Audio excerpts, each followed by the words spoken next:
I remember everything that happened that night. It was dark, and I was so scared. He just stood there watching me. Have you ever wondered how well you truly know the people inside your own home? What if the person you trust most, the one who should be incapable of harm, is quietly rehearsing a version of reality meant to destroy everything you love? And what if the most chilling courtroom confrontation you'll ever witness doesn't come from a hardened criminal, but from someone who hasn't even reached high school? Tonight's story lives under the title, 5 Shocking Courtroom Confrontations You Won't Believe. But the truth is that this case alone could fill an entire documentary of its own. And when you see the twisted layers behind it, you'll understand why the thumbnail calls it the case that shocked the entire nation.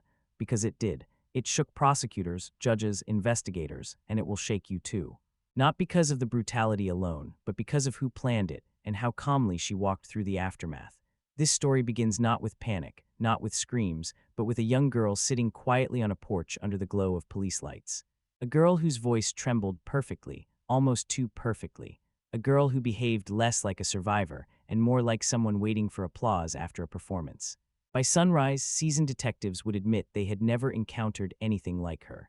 And courtroom officials, months later, would describe their confrontation with her not as a trial, but as an unraveling of something far darker than a juvenile crime. As we open this case, remember one thing: some truths don't whisper, they wait.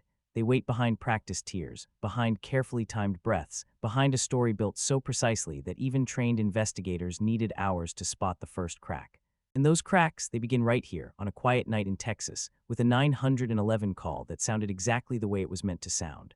But what did police see when they arrived? And why did one officer say something felt wrong? Before he even stepped through the door, the 911 call came in just before midnight, frantic enough to sound real, steady enough to feel practiced. A trembling young voice whispered about an intruder, about footsteps, about fear pressing against the walls of a quiet suburban mansion. For dispatch, it was textbook terror. For patrol officers racing through the dark Austin streets, it was the kind of late-night emergency that demanded weapons drawn and instincts sharp. But when the first cruiser rolled up the long circular driveway, something didn't feel right, long before anyone stepped foot inside. There she was, a 13-year-old girl, sitting calmly at the top of the porch steps. Her pajamas were soaked with blood, her hands neatly folded in her lap, not clutching, not shaking, not shielding herself from the cold night air. Just waiting, her blonde hair tied back, her expression almost curious as the red and blue lights washed across her face. Officers would later say it looked as if she had been expecting them, not fearing their arrival, but anticipating it. She pointed toward the back of the property with a small, blood-stained hand and whispered, "He ran out through the woods." But her breathing wasn't shallow, her pulse wasn't racing. Her eyes didn't dart in panic. Every physical marker of real shock, the trembling, the hyperventilation, the unfocused stare, was missing. It was as if she were acting out the idea of a survivor instead of being one. Inside the house, officers prepared for chaos. Broken glass, overturned furniture, signs of forced entry. Instead, the mansion felt unnervingly still, a silence too heavy for a home that supposedly witnessed terror moments earlier. And outside on the porch, the girl remained perfectly composed, her voice repeating a story that didn't yet have a single piece of evidence to hold it up. Officers exchanged glances, those instinctive, wordless warnings that something was off. They didn't know why, not yet, but before long, the inside of that house would answer everything. Why did the evidence inside the mansion immediately contradict the call? And what did officers find that changed the entire direction of the investigation the moment officers crossed the threshold? The atmosphere shifted from confusion to dread. The mansion was immaculate, not a window shattered, not a drawer disturbed, not a sign of the chaos you'd expect from a violent home invasion. Instead, the air felt heavy, still, untouched. It was the kind of silence that didn't follow terror, it preceded revelation. Their footsteps echoed against polished marble floors as they swept the first level, but nothing looked out of place. No overturned lamps, no forced entry, no panic struggle. It was as if the intruder Emma described had floated through solid walls without touching a single object. And that impossibility pressed on every officer's mind as they moved deeper into the home. Then came the discoveries, one room at a time, each more devastating than the last. Up the curved staircase, toward the second level where the family slept, the first body lay in the master bedroom. Senator Daniel Gertz, eyes still open, a single wound to the chest. No defensive wounds, no signs he fought back. He hadn't even made it off the floor. Just outside the room, his wife Victoria had collapsed near the top of the stairs. 2 bullets to the back. The position of her body made something painfully clear. She had been running not toward safety, but toward her son's room. and in that room, officers found the third victim. 8-year-old Ethan, tucked under his blankets, still holding a stuffed dinosaur, a fatal head wound, no struggle, no awareness, a life extinguished before he even woke up. 3 killings, 3 controlled shots. 3 victims in 3 separate rooms. Not the chaos of an intruder, the precision of someone who navigated the home freely and deliberately. Downstairs, officers exchanged looks of disbelief. Upstairs, seasoned investigators felt their stomachs sink. And outside, Emma, the lone survivor, sat quietly, untouched, uninjured, her story already beginning to collapse under the weight of the evidence. Something was deeply wrong. And the person who called for help no longer looked like someone who needed saving. So what triggered the detective's suspicion, and which tiny detail shattered Emma's story? Almost instantly, Detective Savannah Garcia arrived just after 12:20 a.m., stepping beneath the yellow tape with the steady focus of someone who had walked into darkness many times before. But even for her, something about this scene felt off. Not the horror, she had seen that. Not the political weight of a murdered state senator, she had handled pressure before. It was the girl. The quiet child wrapped in a blanket, sitting in the back of a patrol car, staring through the window with an expression that didn't match the night. Garcia had spent 15 years reading faces. Victims, witnesses, suspects, the eyes always revealed the truth before the words did. But Emma's eyes were different, calm, observant, almost waiting, not glazed by shock, not wide with fear, not scattered with confusion. Instead, they studied everything around her, as though she were watching a script unfold exactly the way she expected. Inside, Garcia's instincts sharpened further. The timeline Emma gave dispatch was already unraveling. She claimed the murders were happening in real time as she hid in her closet. Yet the bodies upstairs told a different story, one of cooling skin, settling blood, and stillness that had set in longer than Emma's minutes-old emergency call allowed. And then there was the blood. Emma's pajamas were streaked with it, but in a pattern that didn't belong to someone fleeing or struggling. It looked applied, not splattered by proximity, but touched, transferred. A detail subtle enough to fool a rookie, but not someone like Garcia. When the detective entered Emma's bedroom, the final whisper of suspicion turned into a shout. Emma had claimed she hid in her closet until the intruder left. But the closet door stood wide open, perfectly organized, every hanger aligned, not a single item disturbed. No signs of panic, no dented drywall, no rushed breathing trapped in the air. Not the hiding place of a terrified child, the staging area of someone who needed a prop in her story. By the time Garcia stepped back into the hallway, she no longer wondered if Emma was lying. She was trying to understand why. But what piece of hidden evidence would transform suspicion into certainty? Proving that Emma had touched something she should never have touched. Detective Garcia's suspicion wasn't built on one dramatic revelation. It was built on subtle fractures, small contradictions that, when stacked together, made Emma's story wobble. But the first hard piece of evidence came when investigators completed their initial sweep of the upstairs hallway. Something was missing, something Emma should have had if her story were true, and something she shouldn't have if it weren't. While crime scene techs dusted the master bedroom, the senator's handgun lay on the floor, a recently fired 9.3 casing patterns on the carpet told a story far more controlled than the frantic chaos Emma described. Garcia asked a simple question: why was the gun so far from his hand? If the senator was attacked, wouldn't he have reached for it, fought for it, tried anything to protect his family? But the real fracture came from Emma herself. She had blood on her pajamas, but none on her feet, no smear from running. No trace of panic-driven movement, just precise speckles, too controlled to be accidental. A forensic tech quietly whispered to Garcia that Emma's breathing had remained steady from the moment they found her. No trembling. No involuntary shaking. Not a single physiological sign of a child who had witnessed her family slaughtered. Then came the detail that shifted everything. While cataloging Emma's room, an investigator opened a blanket drawer and paused.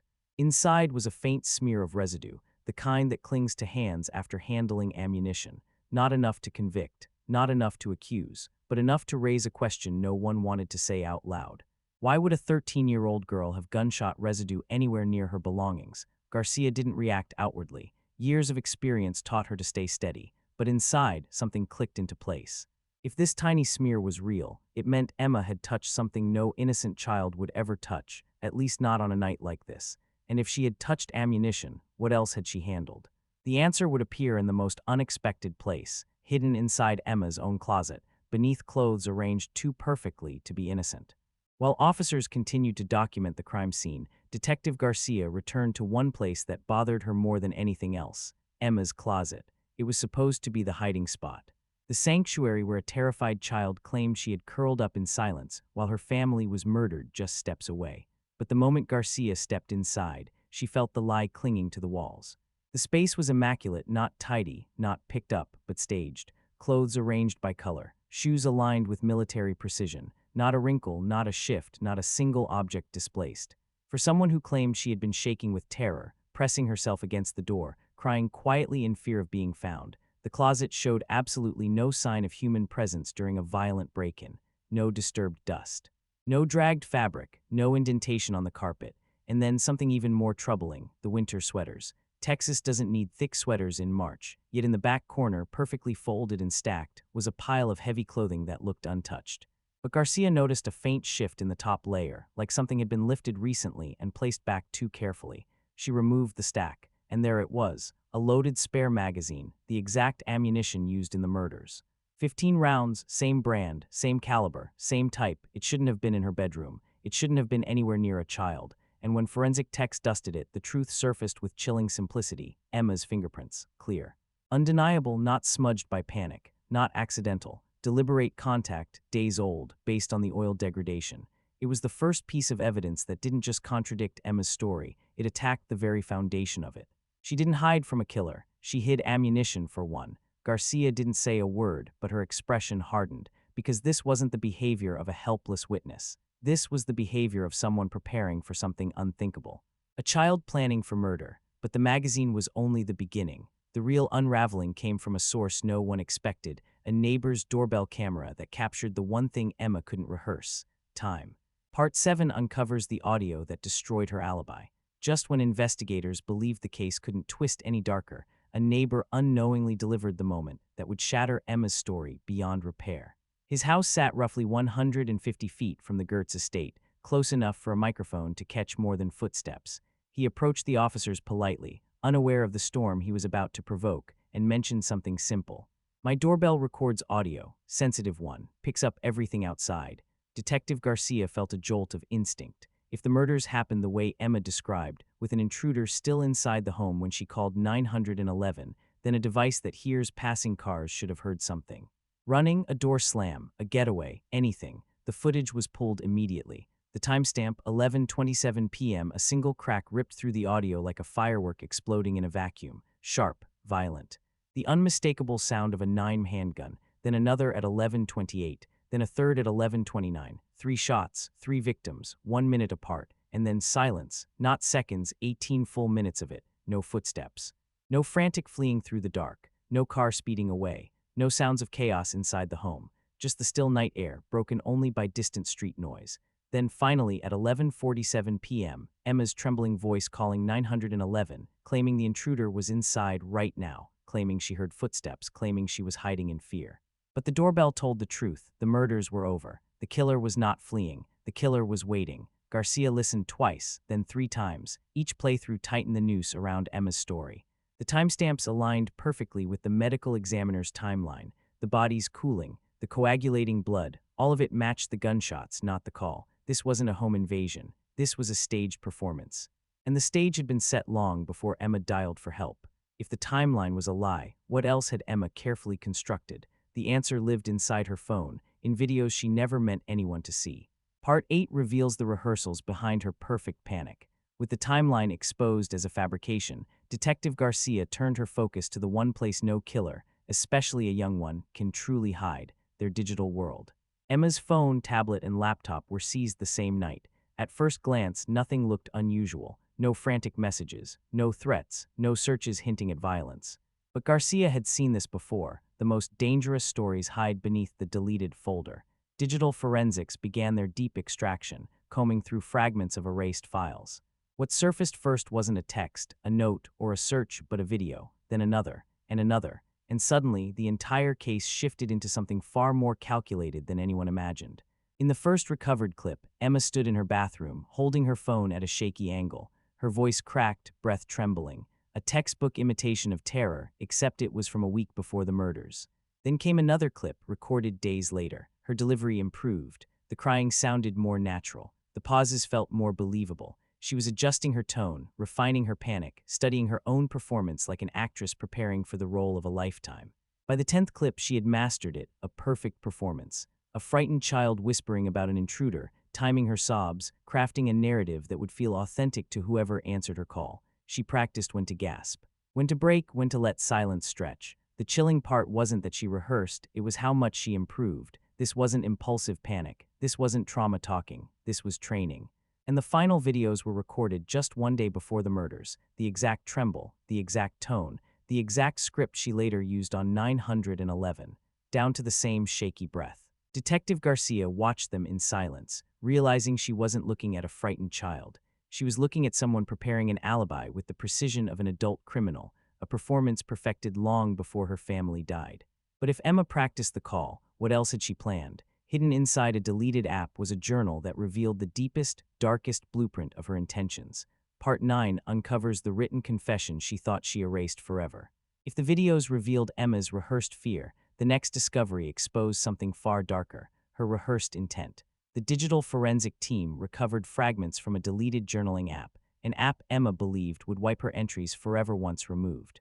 But data rarely dies. It lingers, waiting for someone who knows where to look. When the first reconstructed entry appeared on the analyst's monitor, the room reportedly fell silent. It didn't read like the diary of a troubled teen.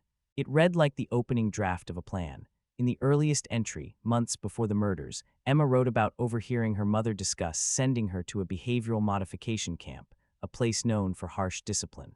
Her words weren't emotional, they were analytical. She didn't describe fear, she described options. Logical, detached, focused. She wrote about feeling erased, controlled, medicated into someone she wasn't, but beneath those frustrations, something cold was forming. Entry after entry revealed a mind transitioning from resentment to calculation. She detailed her father's gun, where he kept it, how the safe worked, how long she'd need to retrieve it unnoticed. She noted her mother's nightly habits, the time her brother fell asleep, and the layout of the house during darkness. She researched how blood behaves after death, how long bodies stay warm, how 911 operators interpret stress levels. The journal showed Emma wasn't just thinking about murder, she was studying it. And then came the entry that froze Detective Garcia in place. Kill Dad first because he's strongest. Mom will run, she needs to be second. Ethan won't wake. He shouldn't feel it, then wait. 15 minutes, maybe 20. Enough for the blood to cool, enough to sound believable. Not rage, not emotion, procedure. The journal described when to touch blood, how much to smear on her clothes, just enough, and how to align her story with physical evidence.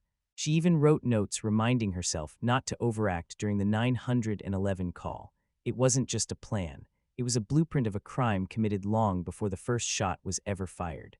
But her planning didn't stop at words. She took her research into the real world, consuming crime cases, forensic videos, and something even more disturbing. Part 10 reveals how Emma learned exactly how investigators think. With each new recovered journal entry, investigators realized Emma wasn't improvising her crime, she was studying it. But the most chilling layer appeared when analysts reconstructed her browsing history. It wasn't random. It wasn't impulsive. It was academic, structured, and disturbingly adult in its precision. Emma had turned the internet into her classroom. Late-night searches revealed a pattern. How long until blood stops being warm? How to tell when a body was killed? How police detect staged crime scenes? What real 911 calls sound like? She watched true crime documentaries with the same focus students reserve for exam reviews. She didn't just watch stories of murder. She studied the mistakes murderers made. She paused episodes to take notes on timelines, investigators' methods, and the slip-ups that caused killers to be caught. She searched for cases involving family annihilation, especially those where the killer tried to blame an intruder. Emma wasn't driven by curiosity. She was seeking strategy. One recovered search sent a chill through the entire investigative team.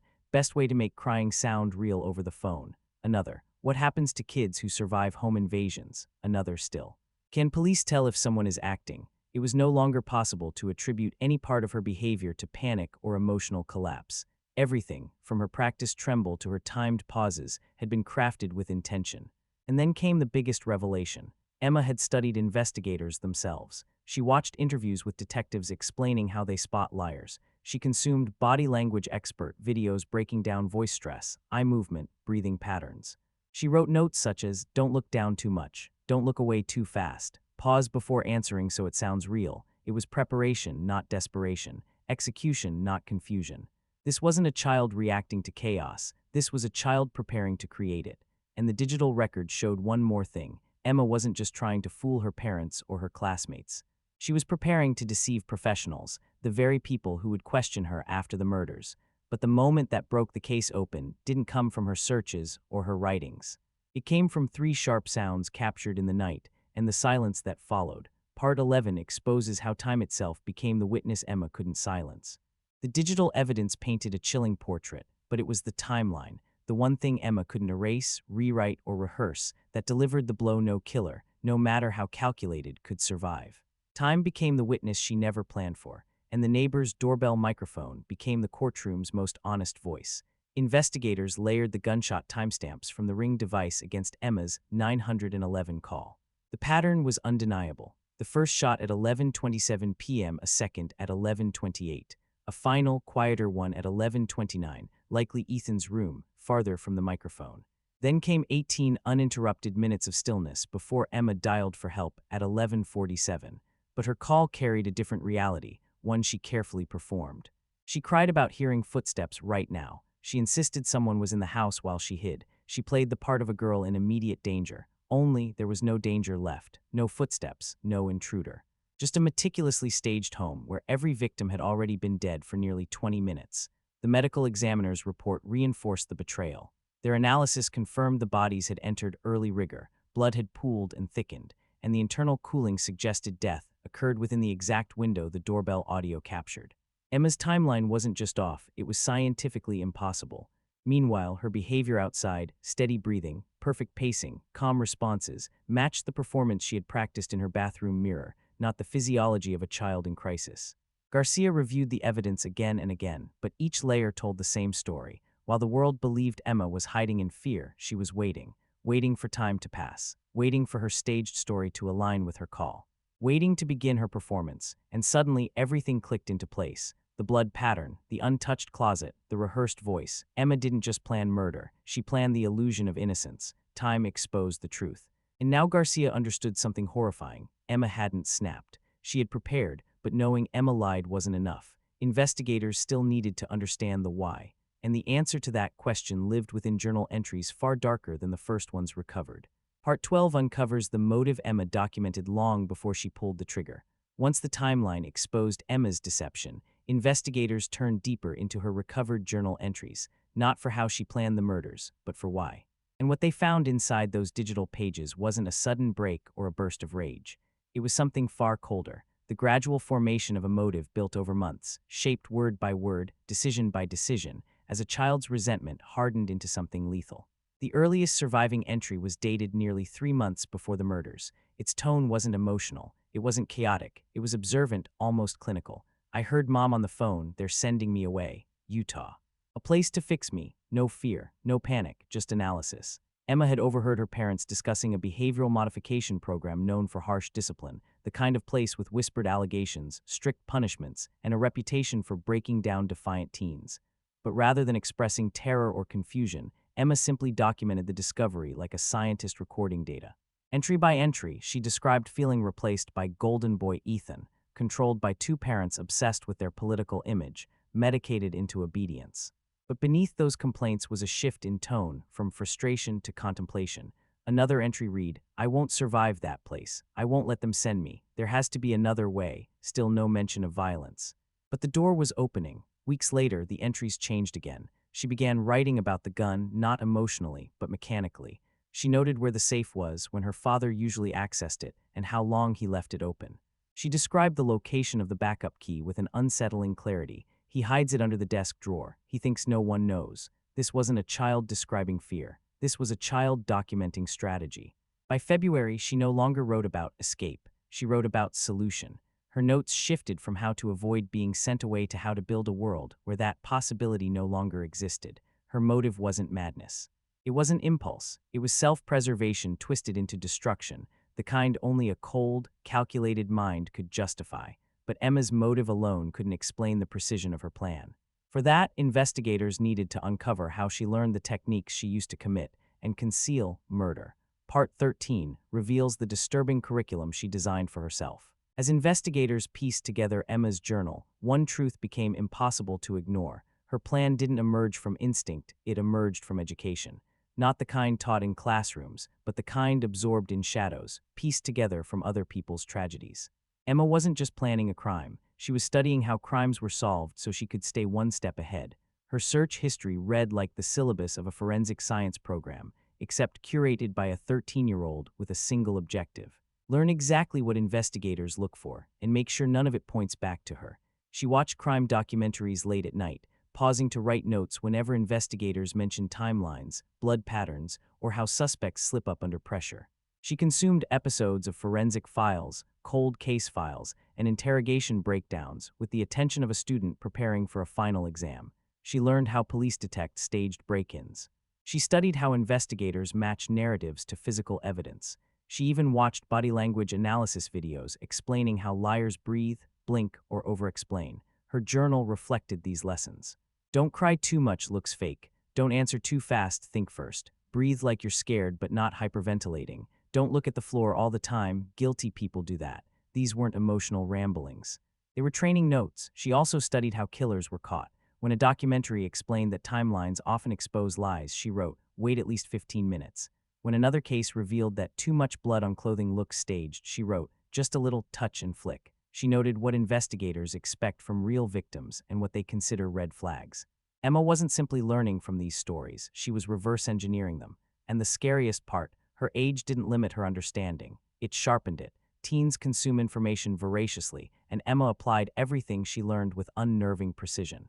She didn't rely on instinct, she relied on research. Every detail she would later execute, the timing, the blood transfer, the fake tremble, had been polished by countless hours of digital study. But the most chilling part wasn't what she learned from others, it was how she practiced her own lies. In Part 14, investigators uncover rehearsal tapes that reveal the birth of her perfect victim performance. If Emma's journal revealed her mind, the videos recovered from her deleted files revealed her transformation. They were never meant to be seen by police, never meant to be seen by anyone.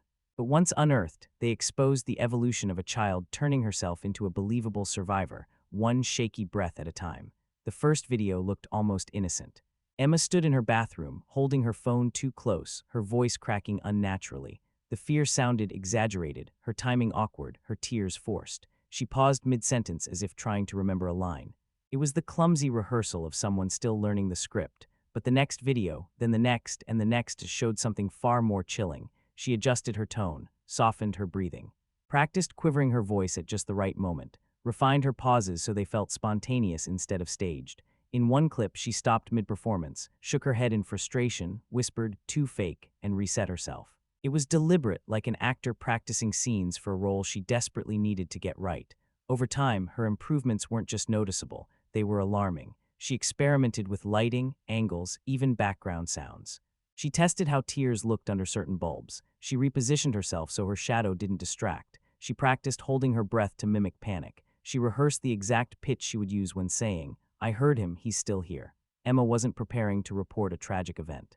She was preparing to sell one. The final video, recorded the night before the murders, showed a flawless performance. No hesitation, no cracks, no missteps. A perfectly calibrated display of fear, confusion, and vulnerability. The same tremble, the same breath, the same desperate whisper she would later deliver flawlessly to 911.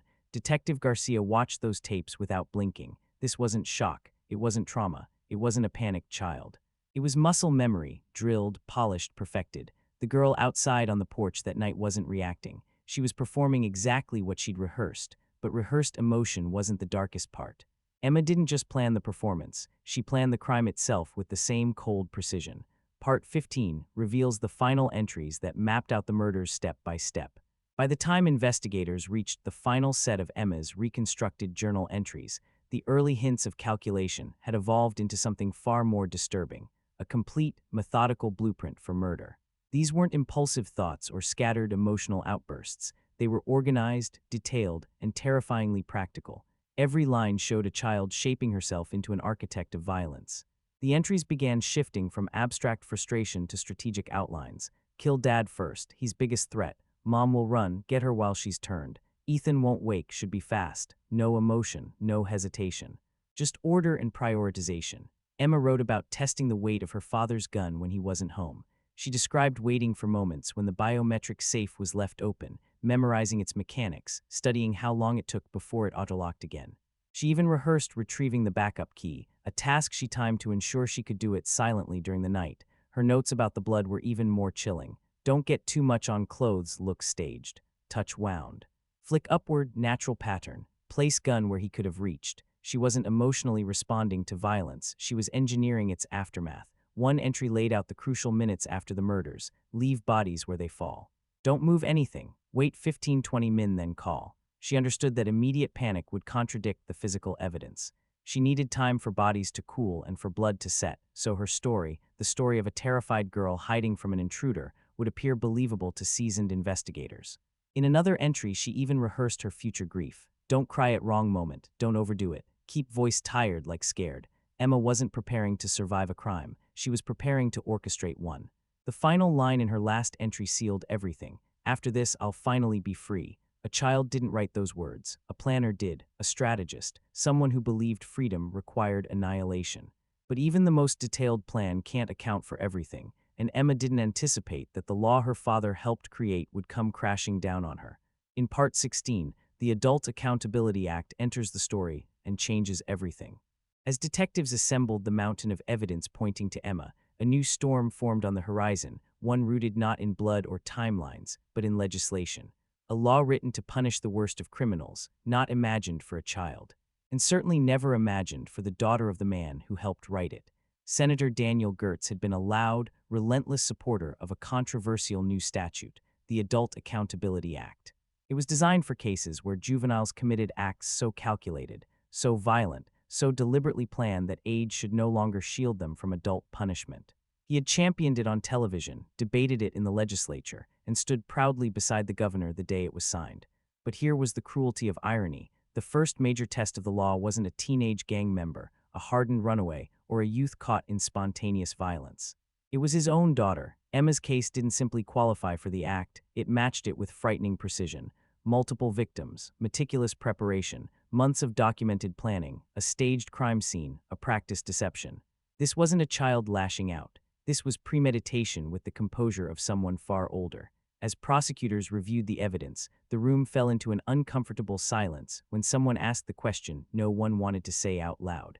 Does this fall under the act? The answer was yes. Undeniably, irrevocably yes. The law required 3 elements to charge a juvenile as an adult. 1. Multiple victims. 2. Exceptional premeditation. 3. Aggravating circumstances. Emma didn't just meet all 3, she exceeded them. And under this law, a 13-year-old could be tried as an adult, even face the harshest penalties the state allowed. The same penalties her father once insisted were necessary to protect the public from increasingly violent youth. Detective Garcia watched this unfold with a sense of grim inevitability. Emma had created a crime steeped in calculation, and the law responded in kind. The justice system wasn't bending for her. It wasn't softening because of her age.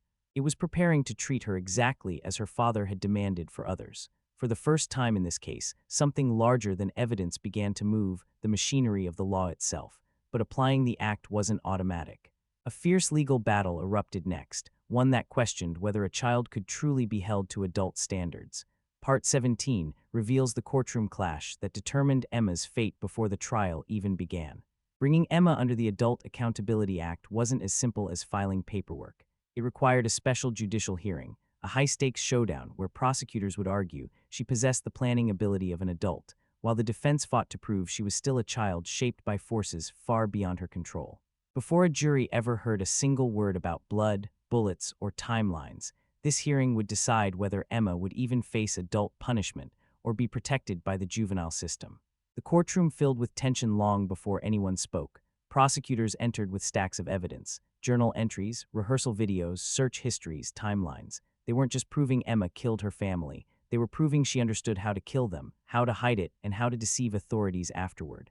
Their argument was simple and chilling. This wasn't a moment of rage. This was months of calculated preparation. A 13-year-old who plans like an adult must face consequence like an adult. The defense countered forcefully. Emma was a child, they argued, a child who had been medicated, controlled, isolated, and psychologically cornered. A child whose brain was still developing. A child whose environment had shaped her thinking long before the idea of murder took hold.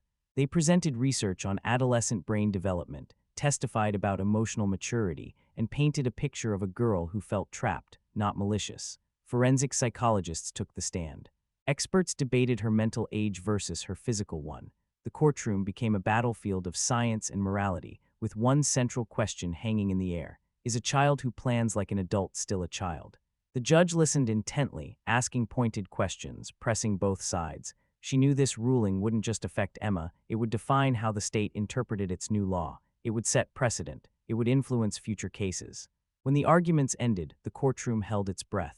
Few decisions in that room had ever carried stakes this heavy, and when the ruling finally came, it struck like a hammer against stone. Emma would stand trial as an adult. The path was now set. The consequences would be unprecedented. But with adult certification granted, pressure mounted from every direction, political, legal, and public, as the trial date approached. Part 18 reveals how the courtroom prepared for a confrontation unlike anything the state had ever seen. Once the judge ruled that Emma would stand trial as an adult, everything changed. The courthouse, usually a place of quiet routine, transformed into a pressure chamber, everyone inside aware that what was coming wasn't just a trial, but a national spectacle.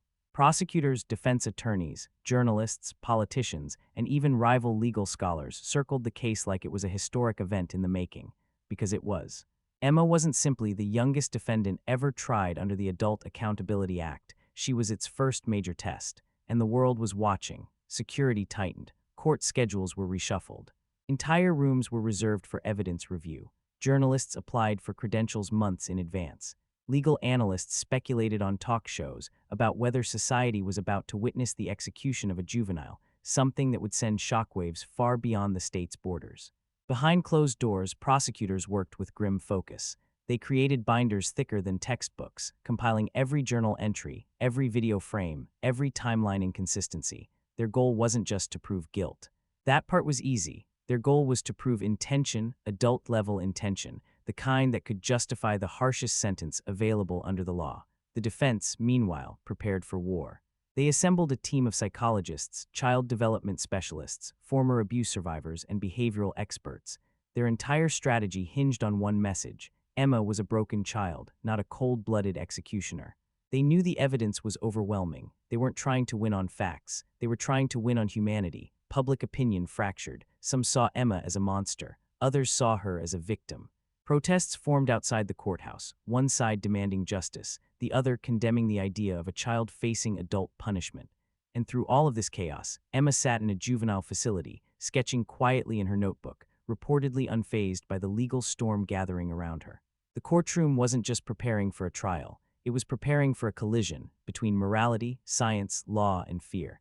In the weeks leading up to opening statements, one question echoed across the entire nation. What does justice look like when the killer is 13? And when the trial finally began, the prosecution struck first, with an opening argument so devastating that jurors reportedly felt the air leave the room.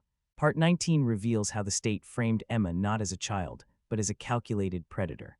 When the trial finally opened, the courtroom felt less like a chamber of law and more like a stage where the nation's darkest fears were about to be spoken aloud. 12 jurors sat rigid, gripping notepads, bracing themselves for evidence they already sensed would haunt them. The air was so still that when prosecutor Dylan Torres stepped forward, even the rustle of his suit sounded loud. He didn't start with Emma's age. He didn't start with sympathy. He started with death, 3 victims, 3 executions, 3 people who never saw their killer coming. Torres painted the scene with surgical precision. A father shot in the chest while standing in his bedroom, a mother running for her life only to be struck down from behind, and an 8-year-old boy sleeping peacefully with a stuffed dinosaur clutched in his small hands.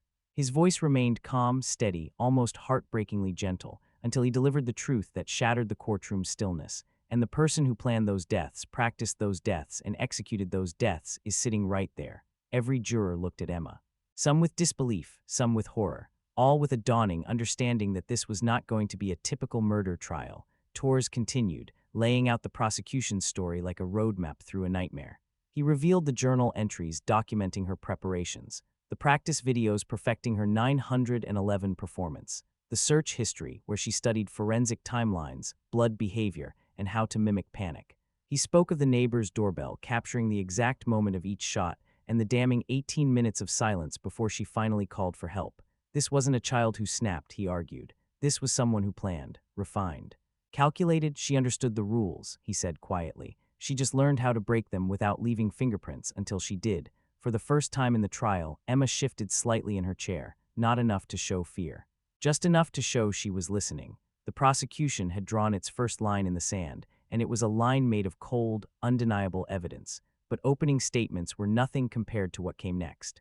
In Part 20, the prosecution begins unveiling the physical evidence, and the courtroom learns just how deep Emma's planning really went. After the prosecution's opening statement, the courtroom braced itself, but no one was prepared for how swiftly the evidence would strip away every fragment of doubt. Prosecutor Torres didn't rely on emotion. He relied on precision, methodically reconstructing the night of the murders through physical proof that left jurors motionless in their seats. First came the crime scene photographs. Not dramatic angles or sensational displays, just quiet, devastating documentation. The senator lying exactly where he fell, eyes open, chest wound clean and centered.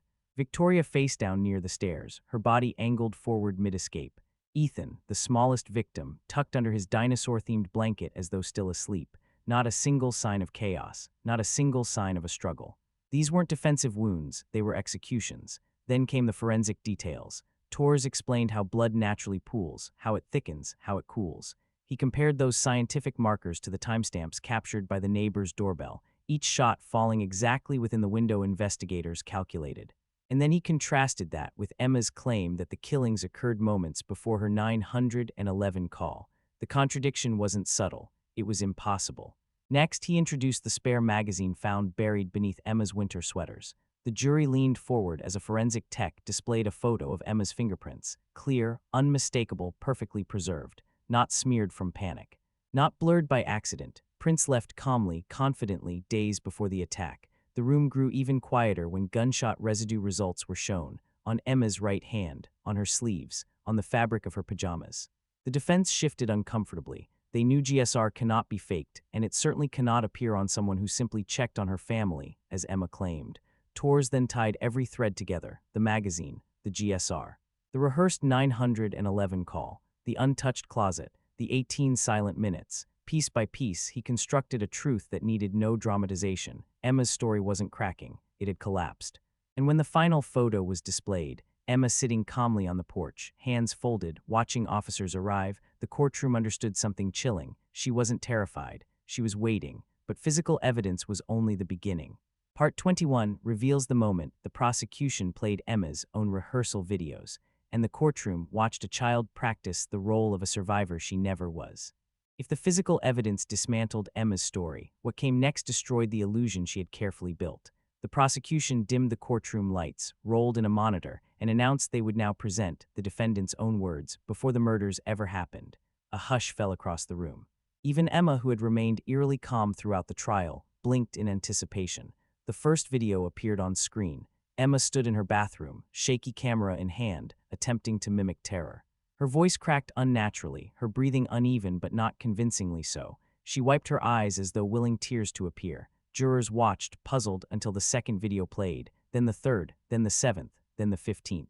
Piece by piece, the courtroom witnessed a child evolving, not emotionally, but tactically. Her fear improved, her timing sharpened. She learned to tremble on cue, to let her voice rise and fall at believable moments, to pause in a way that mimicked genuine panic. She wasn't responding to trauma, she was rehearsing deception. By the 10th clip, the transformation was unmistakable. Emma had studied herself, adjusting lighting, repositioning the camera, testing angles that captured her as vulnerable as possible.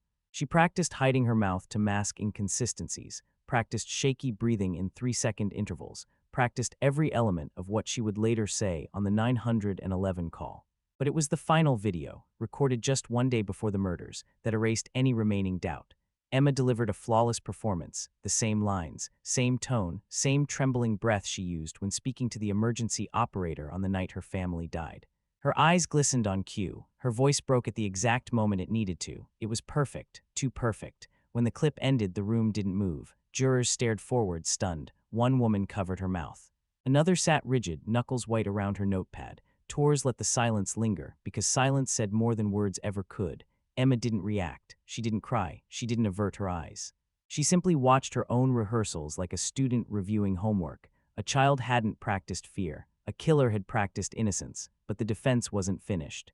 Next, they would attempt to reframe Emma not as a monster, but as a product of control, trauma, and manipulation. Part 22 reveals how they fought to humanize the most calculated defendant they had ever represented. After the prosecution delivered the most devastating evidence of the trial, the defense faced a nearly impossible task: convince the jury that the girl who rehearsed murder like a school project was still, somehow, a child deserving mercy. Defense attorney Sarah Williams rose slowly, aware every eye in the room carried doubt, disbelief, or outright contempt for her client. But Williams didn't argue the facts; she couldn't. The evidence was unshakable. Instead, she aimed for something deeper, something more fragile: the possibility that Emma's mind had been shaped, twisted, or damaged long before the murders ever occurred. She called Emma's former teachers, counselors, and therapists to the stand. Their stories, though inconsistent, painted a haunting picture of a girl who seemed to vanish in plain sight. A once bright, imaginative student who gradually became withdrawn. A child medicated heavily, perhaps too heavily, at an age where her brain was still trying to form its identity.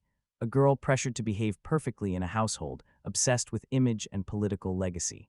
One teacher described Emma's emotional flattening. "She just faded," he said softly, "like someone turned down the volume on her existence." A psychologist testified about adolescent brain development, explaining that the prefrontal cortex, responsible for impulse control and moral reasoning, doesn't mature until well into adulthood. Emma planned with precision, the expert admitted, but planning does not equal emotional maturity. Williams pressed this point relentlessly. Emma wasn't evil; she was shaped, controlled, medicated, confined psychologically by parents who treated her as a public symbol rather than a child. Then came the most emotionally charged testimony. Former residents of the behavioral modification program Emma's parents intended to send her to. They described isolation, verbal abuse, physical exhaustion, and psychological torment disguised as treatment. One former resident trembled as she said, "At 13, I'd have done anything to avoid going back." Williams turned to the jury with desperate sincerity. Emma didn't see a way out; she saw an end. "She's not a monster; she's a child who broke." Her plea was powerful, humanizing, and deeply emotional, but emotion wasn't evidence. And the prosecution had something even stronger waiting to counter it. Next, Emma herself takes the stand, and what she says will destroy any remaining sympathy the jury might have had. Part 23 reveals the chilling testimony that changed everything. The moment Emma was called to the stand, the entire courtroom shifted. People leaned forward, breath held, as a 13-year-old girl quietly walked to the witness chair like she was entering a classroom, not a murder trial. No trembling hands, no darting eyes, no hesitation. If anyone expected a child shattered by grief, they didn't find her here. Defense attorney Sarah Williams knew Emma was her greatest risk and her last hope. She needed the jury to see a damaged child, shaped by fear and control, not a cold, rehearsed strategist. So she began gently, asking about Emma's home life, her parents' strict expectations, the heavy medication, the isolation, the looming threat of being sent to the Utah behavioral facility.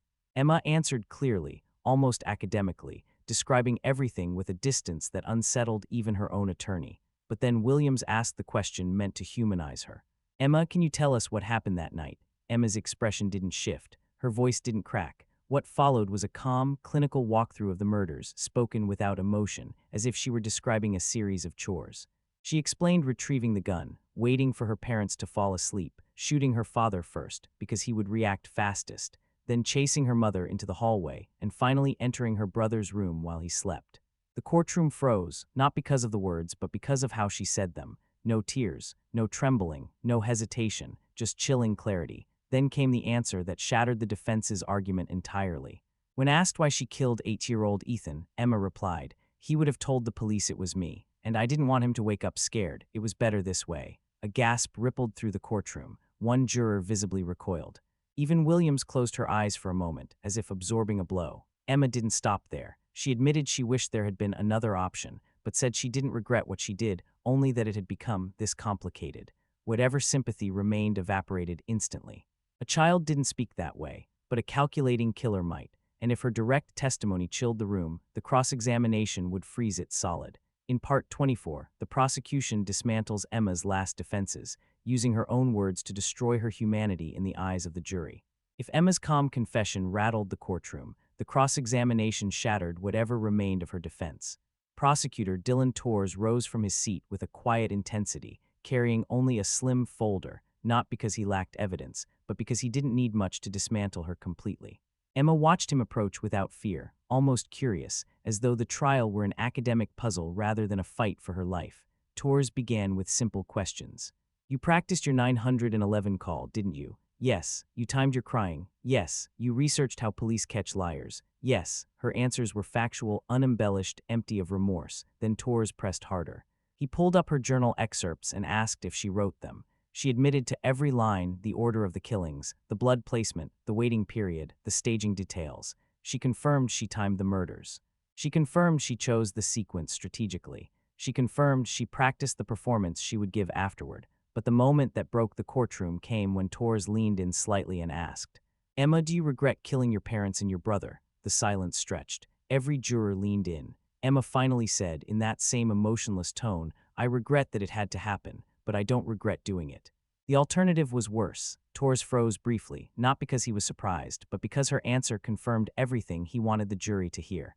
So, he continued, voice tightening, you killed an 8-year-old child, your own brother, because it was more convenient for you. Emma shrugged. If I hadn't, he would have woken up alone, and he would have told the police. The room went cold. Jurors looked horrified. One woman wiped tears from her face. Another turned her eyes away from Emma entirely. Tours finished with a single devastating sentence. You didn't kill out of fear, Emma. You killed out of calculation. Emma did not deny it. No psychologist, no plea for mercy, no claim of childhood immaturity could undo what the jury had just witnessed. A chilling glimpse into the mind of a killer who felt nothing for her victims, not even for the smallest one. The jury had heard enough. In Part 25, they deliver a verdict that seems inevitable, but what comes after shocks even the courtroom itself. When Emma stepped down from the witness stand, the courtroom felt drained, as if every soul inside had been hollowed out by what they'd witnessed. Her calm explanations, her lack of remorse, her clinical recounting of killing an entire family, it lingered in the air like a cold fog. Jurors didn't look at her anymore. They looked through her. Judge Morrison instructed the jury with the formalities of the law, but everyone sensed the truth. The verdict had already been written the moment Emma said she didn't regret killing her 8-year-old brother. It was no longer a question of guilt, only of how long the jury would deliberate. They didn't take long. After hours behind closed doors, the jurors filed back into the courtroom. Their faces were pale, eyes lowered, expressions heavy with the burden of what they were about to pronounce. Emma sat still, hands folded neatly, her gaze distant. No fear, no anticipation, just that same unsettling neutrality. The foreperson stood. We, the jury, find the defendant guilty of capital murder in the death of Daniel Gertz, guilty of capital murder in the death of Victoria Gertz, guilty of capital murder in the death of Ethan Gertz, 3 counts. 3 executions, 1 child now legally a killer. Gasps rippled quietly through the room, though no one was surprised. Members of the public covered their mouths. A juror wiped a tear. Another stared firmly at the floor as if unable to face Emma again. Emma didn't blink, didn't flinch, didn't react at all. Her attorney, Sarah Williams, placed a gentle hand on her arm, but Emma looked as though she didn't feel it. As though the words guilty meant nothing to her. As though verdicts existed in a world separate from her own. But the trial wasn't over. The verdict only opened the next, most horrifying chapter. Because the prosecution wasn't just seeking a conviction. They were seeking the ultimate penalty, one that had never been imposed on someone so young, and the jury wasn't done making impossible decisions. In Part 26, the sentencing phase begins, and the battle over whether a 13-year-old girl deserves death pushes the courtroom, and the nation, to its breaking point. With the guilty verdict delivered on all 3 counts, the trial entered its most explosive stage, the sentencing phase. It was no longer about what Emma did. The jury had already accepted the unthinkable.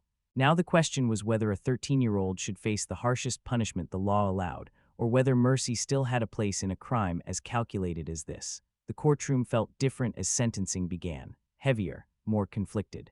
Jurors who looked certain during deliberations now carried a different kind of fear, the fear of making history.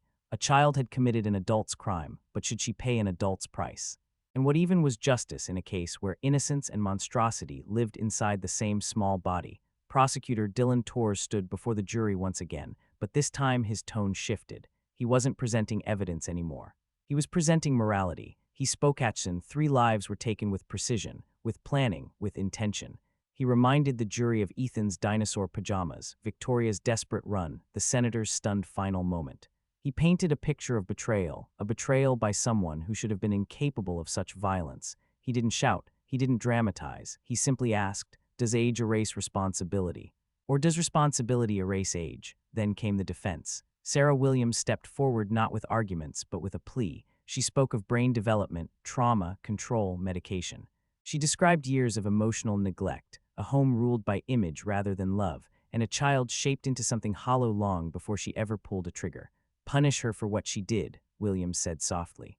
But don't kill her for what adults created. The jury listened. Some leaned forward, some wiped tears. Others stared at the defendant, not with anger, but with confusion. How could someone so young stand at the center of such darkness? Testimony continued for days. Experts debated science. Survivors of behavioral programs warned of the trauma ahead. Advocates on both sides invoked ethics, humanity, and fear.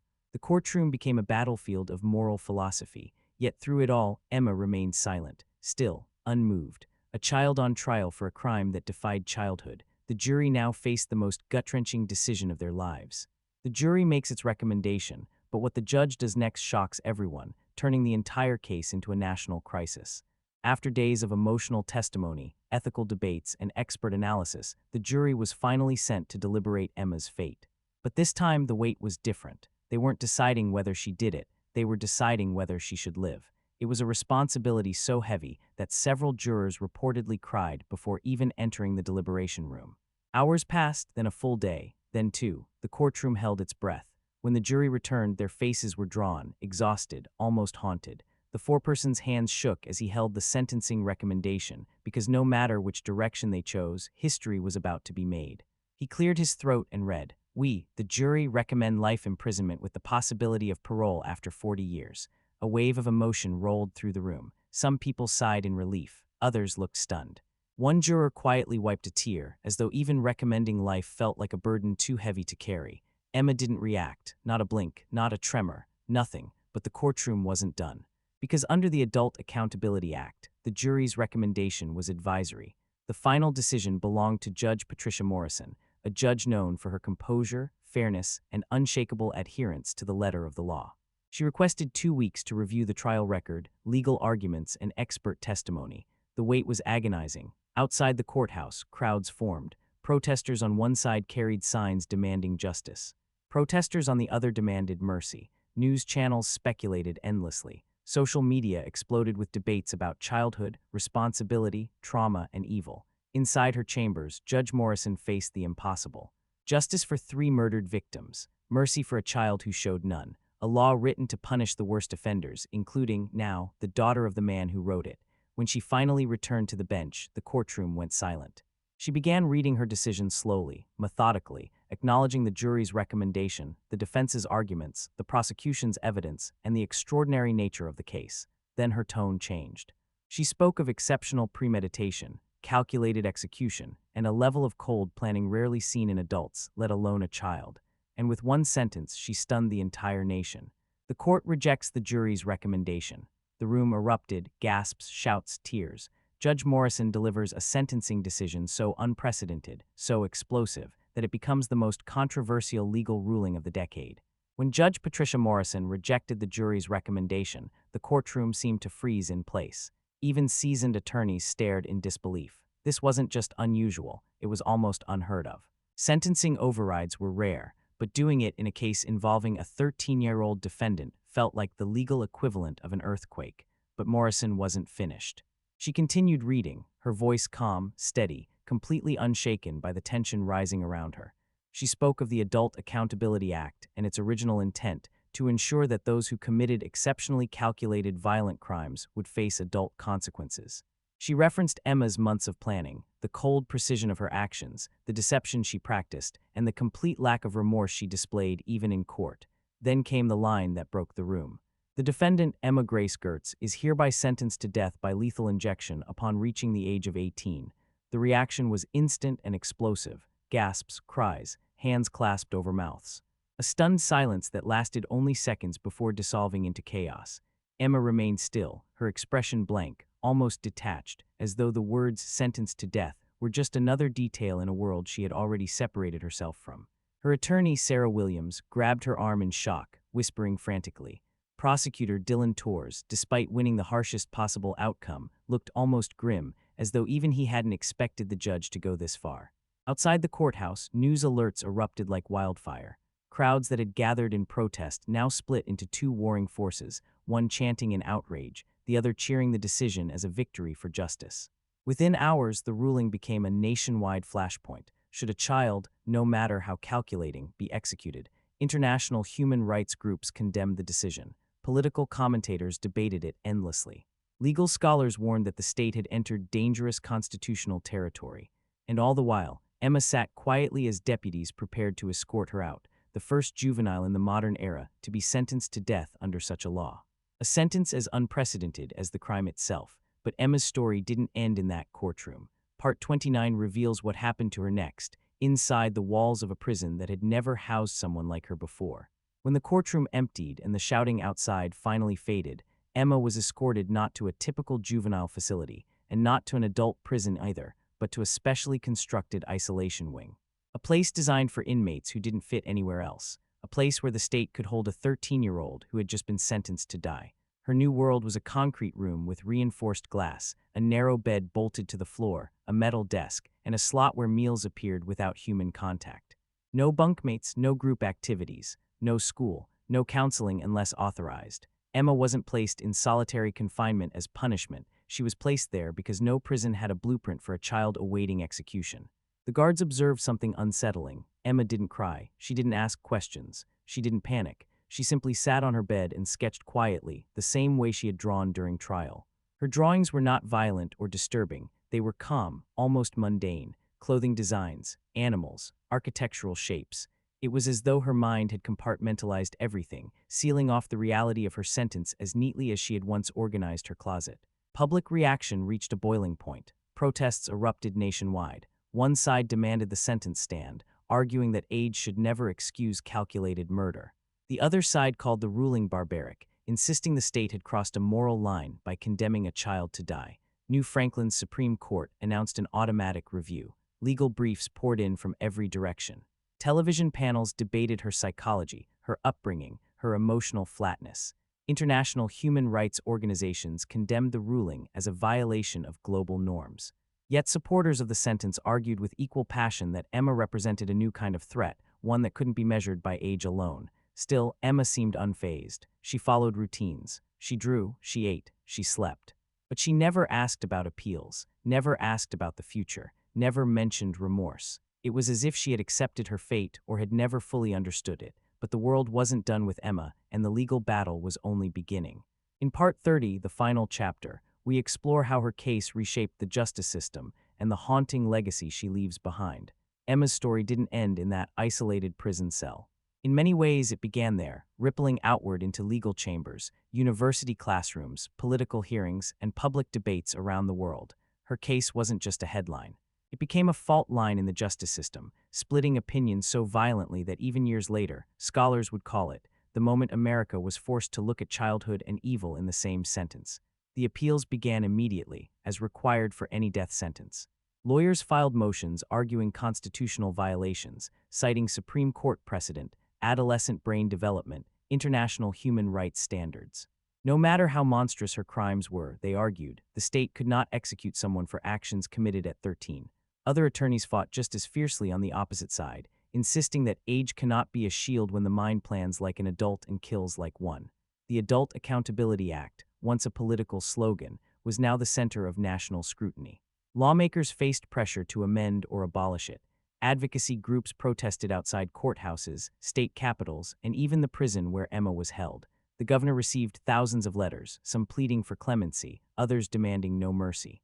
The country was no longer arguing about Emma alone. They were arguing about what justice should look like when a child commits an unthinkable act with adult-level calculation. Inside her small cell, Emma remained unchanged. She sketched, she read, she spoke little. Guards said she rarely asked about her case. Reporters who followed the appeal believed she didn't fully understand the storm she had created, or simply didn't care. To some, she appeared numb. To others, hauntingly indifferent. Years would pass. Courts would issue stay after stay. The nation would shift between outrage and exhaustion. Emma became a symbol of fear, of failure, of a system unsure how to handle a mind that didn't fit the boundaries of childhood or adulthood. But one truth remained. Emma's case forced society to confront a terrifying possibility, that a child can plan, execute, and conceal a crime with a clarity that defies every expectation of innocence. And that sometimes the monsters we fear most are the ones we never imagined could exist. We examine another courtroom confrontation that left jurors shaken, a case where one witness's five-word confession changed everything.